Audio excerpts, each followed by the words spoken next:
Il y a exactement un mois, le 1er mars 2023, la Cour régionale des comptes rendait public son rapport sur la gestion de la ville d'Aix-les-Bains.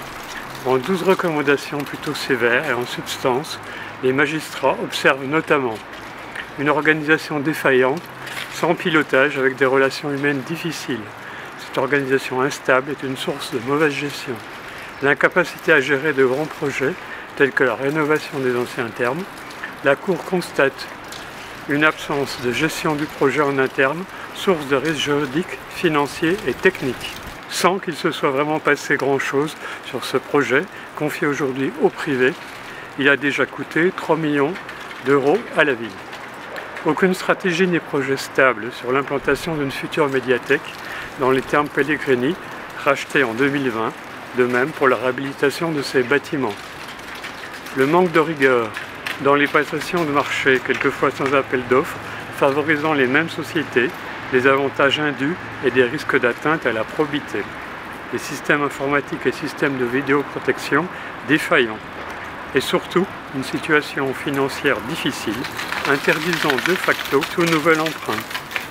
Cette situation financière inquiétante conduirait la ville à vendre ses biens immobiliers et fonciers, les bijoux de famille, pour assurer son équilibre financier sans augmenter ses impôts locaux.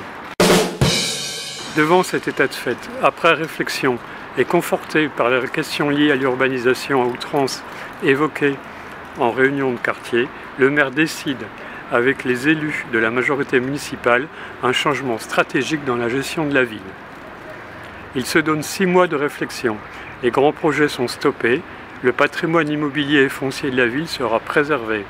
La bétonisation par les promoteurs privés sera mise en stand-by et une politique municipale prenant en compte les défis environnementaux sera mise en place avant la fin de cette année. Ainsi, pour appuyer ces décisions et aider à la réflexion, le maire envisage un moratoire de 6 mois, stoppant les permis de construire, déposés ou en cours d'instruction, ceci sur le territoire de la commune. On peut donc espérer que les 3 hectares de terres cultivables en bordure de lac deviendront des parcelles destinées au maraîchage, l'auberge de jeunesse sera réhabilitée, le camping du Cierrose ne sera plus amputé, les jardins municipaux ne seront pas destinés à une opération immobilière. Les constructions dans une ville déjà polluée et saturée par la voiture seront stoppées. On évitera peut-être le délire de Nirvana ainsi que la choucroute architecturale prévue sur les anciens termes. C'est donc en ce tout début avril une annonce de la mairie créative et riche en nouveautés. Une nouvelle vie se prépare pour Aix-les-Bains, gardons espoir.